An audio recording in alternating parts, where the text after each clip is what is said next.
All of a sudden, I just blacked out. I didn't see. The coach was finally fired this week after 3 decades of outrageous behavior that critics have described as abusive, crass, inappropriate, and repellent.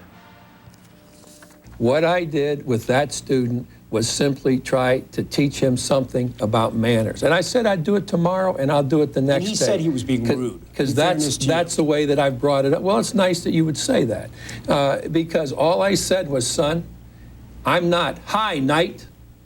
I'm Coach Knight or Mr. Knight. And I don't address people by their last name, and you shouldn't either. Always remember that with elders. Call me Mr. Knight. Speaking just an hour or so ago on ESPN, Knight defending actions that many feel are indefensible. One newspaper assembled a list of 25 Knight misadventures over the past quarter century. They include chair and vase throwing, stuffing an opposing fan in a garbage can, hitting a Puerto Rican policeman at the Pan American Games, allegedly choking a man at a restaurant after allegedly making a racist remark, choking a basketball player, and firing a blank shot at a reporter. None of this seems to faze Knight's many supporters at Indiana University who staged angry demonstrations on campus after their coach's dismissal. One banner on a dorm reading, "Bob Knight is God." And a flyer was handed out on campus with a picture of the freshman student who filed this most recent complaint against Knight, the one that led to his firing. Under the student's picture, a caption reading, "Wanted, dead." Hi, everyone. I'm Geraldo Rivera. Later in the program, the latest chapter in Darryl Strawberry's sorry story. But up front tonight, we've been calling them gangsta jocks, the bad boys of big-time sports, and Bob Knight, maybe the oldest one in the hood. In my opinion, his temper tantrums have robbed college ball of its last vestige of innocence, crossing the already flimsy line that is supposed to separate college coaches and players from their hardcore professional big brothers. This past May, he was given a final, ultimate, this time we really mean it, last chance to shape up or ship out. A blistering editorial in today's Chicago Tribune comments, quote, that last chance action was another confirmation that the business of sports beats the pursuit of academics in some of America's most major colleges. There is only cold comfort now in knowing that there is some limit to how much boorish behavior will be tolerated. NBC's Suzanne Malveaux joins us live now from IU, from Indiana University in Bloomington, the main campus. So, Suzanne, welcome. What were the players? That's been the big story of the players walk out if Knight is indeed fired permanently. What was the mood in the players watching Knight's interview on ESPN? Well, it's interesting because Bob Knight certainly was unapologetic, and I got a chance to see some of the players' reaction to the interview this evening, particularly Dane Fife. He is the junior who actually said yesterday that he was going to walk off the team if they didn't have at least one of the assistant coaches step in to his position. And it's interesting what Dane said, because you watch and it only confirmed what they believed before, that, hey, Knight had been wronged, that the university didn't treat him well. They were happy that at least his side of the story was getting out. But even more interesting was not necessarily what they said, but some of the gestures when they saw if Knight was interrupted by the reporter or if he got frustrated or annoyed. They would just kind of laugh or shake their heads and say, oh, well, that's just Knight. You really get a genuine sense from these players that they miss him and that they will continue to miss him, and they've been in contact with him over the last couple of days. And the last 48 hours have really been a very difficult time for this team. Not really sure what to do, but on the other sense, very proud of what they have done, that they were able to get together, present a united front as all 12, and threaten this university to walk out, to basically dissipate this basketball team if, in fact, they didn't have some sort of stability to replace Bobby Knight, although a lot of them still very angry that he's gone. So they appointed the assistant coach now as the head coach, at least temporarily. Is that the way it goes?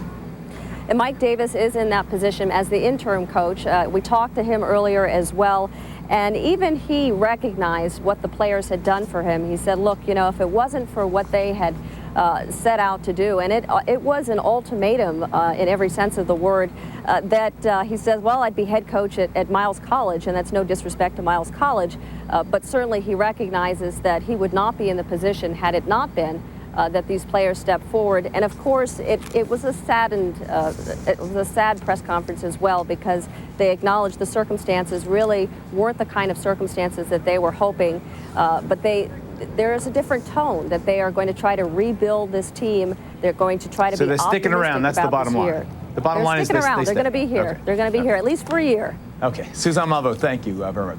Galen Clavio is an Indiana University senior. Galen hosts a sports show on the school's radio station, WIUS.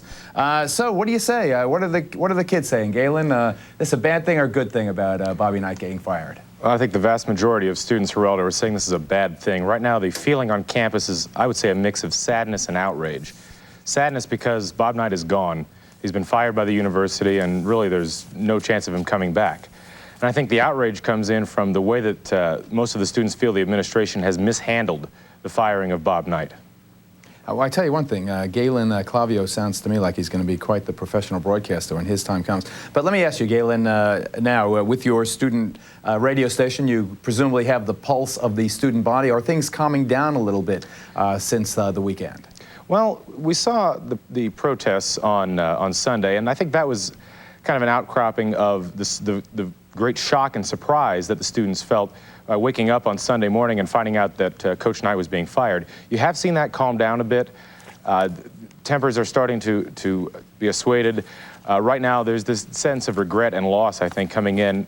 Now, what happens tomorrow when Coach Knight addresses the students, that remains to be seen. But right now, I think people are just calming down. They're reflecting on the times that they've watched the basketball program and watched Coach Knight work. And I think really there's a real sense of loss. But let me ask you this. He's not the kind of guy with a following potent enough to lead a student general strike or something like that, is he? Well, I don't think that was ever an issue. I mean, Coach Knight has always been about academics. His basketball team has one of the highest graduation rates in the history of college basketball.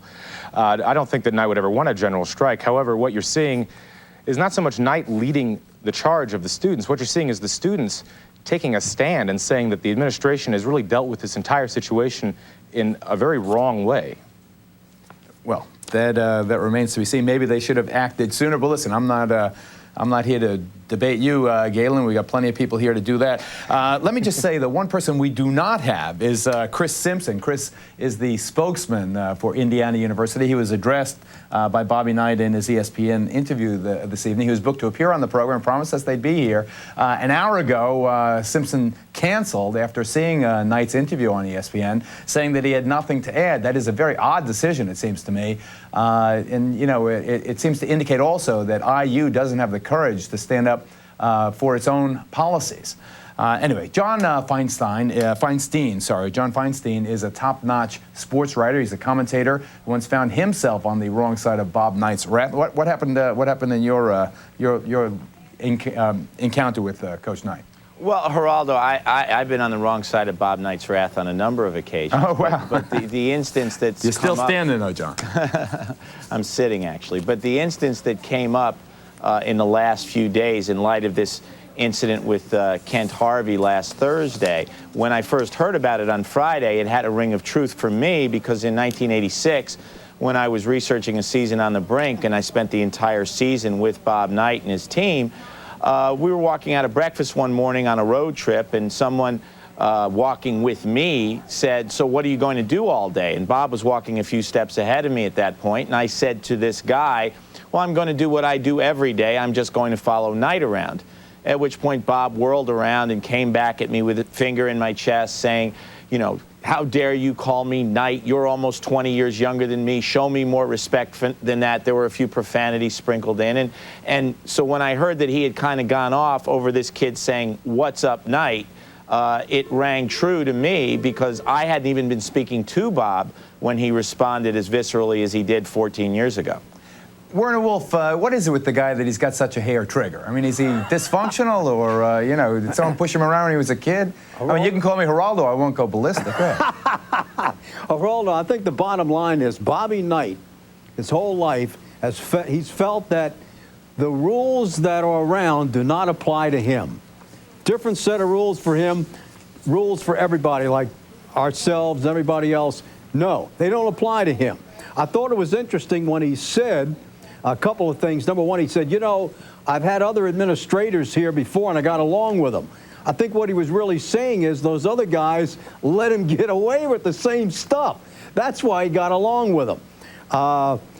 The bottom line, though, is this is very clear. I don't think there's a mystery here. He knew the rules he was operating under. He agreed to those rules. He broke the rules. Now, in his mind, maybe he thought, Geraldo, I can do it again.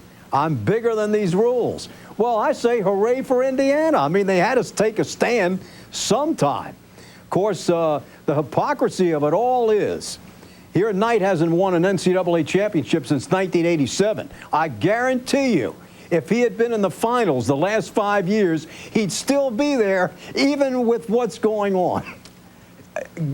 I think you're, tragically, Werner, as you often are, Mr. Let's Go to the Videotape, I think you're right on. Let me go to Bill Saporito, the senior editor, Time Magazine for Business and Sports, or the Business of Sports. Was it long overdue? Was it the straw that broke the camel's back? Or did they finally have a situation where, after voicing the zero-tolerance policy to a guy who really has been nutty in many cases, brilliant but nutty, not unlike many of us, I guess, but did they finally paint themselves in a corner where they had no choice but to fire the guy? Well, let's see. A faculty member at a large university strikes a student and gets away with it. Well, how many places does that happen? If somebody from the physics department hits a student, do they hang around for another couple of years? I don't think so. So there was more than enough evidence to get rid of this guy a while ago. And I think our student journalist was correct when he said the university bungled it. They did. They should have gotten rid of this man a long time ago when they had the opportunity and had ample opportunity. I don't know, Galen. He looks to me like, having had my share of him, he looks like a ballroom bully sometimes. What am I missing? Well, Geraldo, it seems to me that there's a real problem with definition here. What is zero tolerance?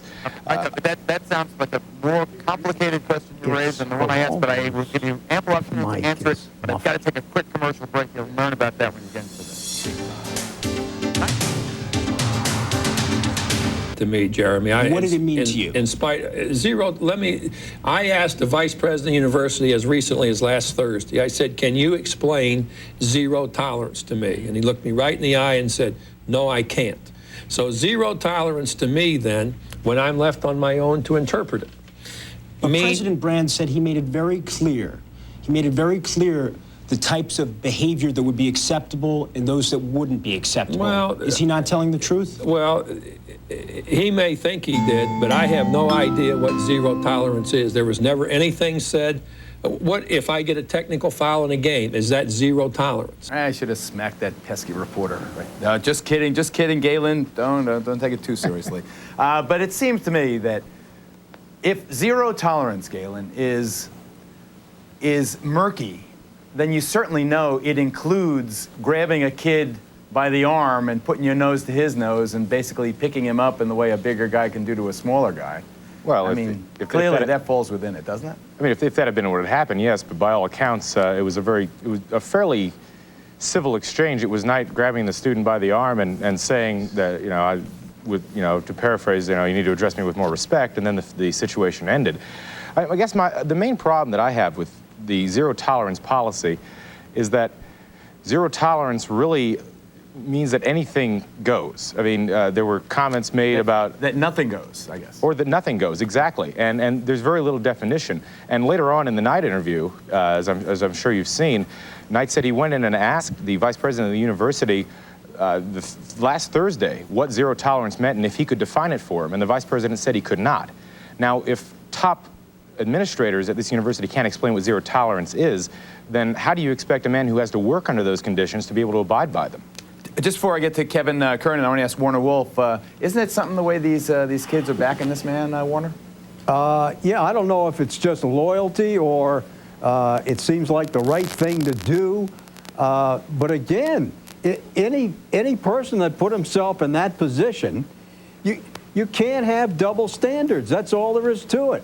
Now, this young man who, I agree with you, seems like he's going to be a fine reporter, talks about that to say that Knight didn't know what the zero policy was, I find that hard to believe. Well, because that would mean he agreed to it not knowing what it is. Well, that was the terms under which he had to agree to continue to coach at Indiana, which he always said was his expressed desire. 29 years, 29 glory-filled years, although as Werner points out, he hasn't won the big one since 87. Wouldn't you ask before you agree? I think it's reasonable to assume, Werner, that if you grab a kid as Bill suggests, you've gone too far. Geraldo, Kevin can I Kernan, though, jump may in have here a a minute? Geraldo, excuse me. Sure. I can't take this anymore. Okay. This stuff about John zero Feinstein, tolerance. the author of A Season on the Brink, A Year with Bob Knight and the Indiana Hoosiers. Thank you. This stuff about zero tolerance and not understanding what it is a bunch of semantical garbage.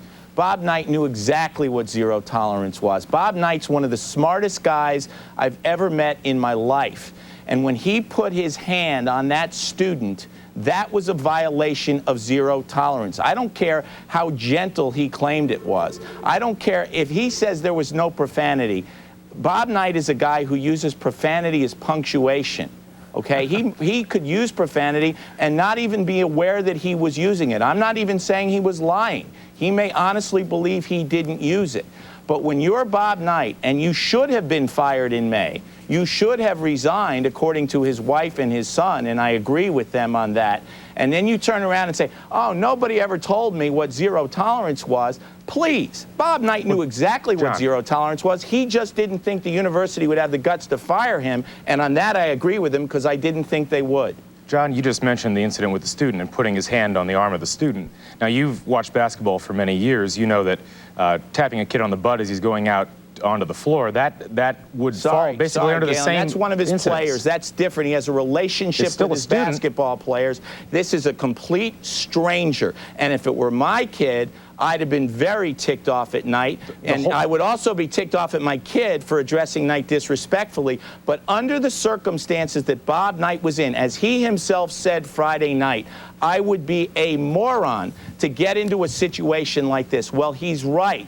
This has nothing to do with intellect. It has to do with Bob Knight's inability to walk away from anybody, quote unquote, disrespecting him. We're bringing which in is some what he thought professional the kid help for was you, doing. Galen. Kevin Kernan, the New York Post's outspoken sports columnist, I think he's going to back Galen's position, and the position held apparently by a good number of IU students there at the legendary home of college basketball, Hoosier Central.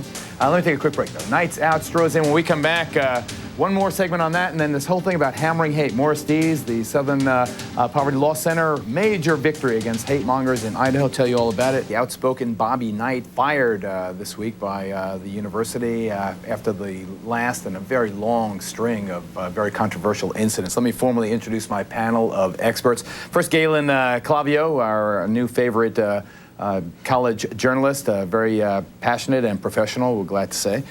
In Washington, we welcome John Feinstein. He literally wrote the book on Bobby Knight. It was called A Season on the Brink, A Year with Bob Knight and the Indiana Hoosiers, one of the best-selling sports books of recent times. He writes a column, John does, for the Washington Post. He comments on NPR's Morning Edition. He has another book about college ball coming out in November entitled The Last Amateurs. In New York, our old friend Warner Wolf of WCBS TV, the sports anchor, author of Let's Go to the Videotape. It's a look at the world of sports, media, and celebrity. Alongside Werner, Bill Spoparito, the Time Magazine senior editor in charge of business and sports coverage. Bill, who formerly served as senior editor at Fortune Magazine, will be directing Time's coverage of the Olympics. That'll be fun. At home base in Fort Lee, Kevin Kernan, the outspoken sports columnist for the New York Post. And Kevin, you are on. Why are you opposed to Knight being fired? Well, first of all, what's up, Rivera? You know, it's like there's nothing wrong with the fact that this guy is out there teaching civility. I mean, Bobby Knight has made mistakes throughout. I can't defend him on the stupid things he's done. But for 29 years, he graduated his students, he graduated most of his players. He sent them back on the street with something other than a basketball memory. And I think that's important. And I think, you know, once again, the zero tolerance police come in here. John Chaney said it best, the coach at Temple. He said today, how in the world could any coach live under zero tolerance? And I know John wrote the book on Bobby, and he knows him better than anybody, but no coach can live under those rules. And Bobby basically was out in May, and the biggest problem I have in the whole thing is the fact that Bobby Knight is all about loyalty. He'll stick with loyal players, his loyal people, and Indiana, which he gave 29 years to, basically gave up on him. And I think they were afraid to lose him because he could have jumped to Notre Dame or something like that. Shouldn't the university finally have given up on this guy? I think the university showed him tremendous loyalty for many years to put up with this nonsense. And what did he do for them? He turned out a good program. He didn't cheat. Look at all the cheaters around the country. Absolutely, and all credit to him. He never cheated like coaches who were forced out for that reason. But you have to teach, you have to live the values that you teach, and I don't think this guy really did. And frankly, I think the university can get somebody who can follow this role, the good role that he set, and probably one of his former students. Well, how about one of the fact that Isaiah Thomas, one of his former players, who had a love-hate relationship with him, Isaiah was one of the first guys to step up and say, "I'd love to have Bobby, coach with me." I think players learn more. I think under Bobby, you learn a lot more about life than just about basketball. And I think the players also learn. Let's not sell the players short. They also learn the fact that when Bobby makes a mistake, they realize it's a mistake, and hopefully they won't make that same mistake. Yeah, but this is Got to take a quick break. Quick break. You want to teach it. Stay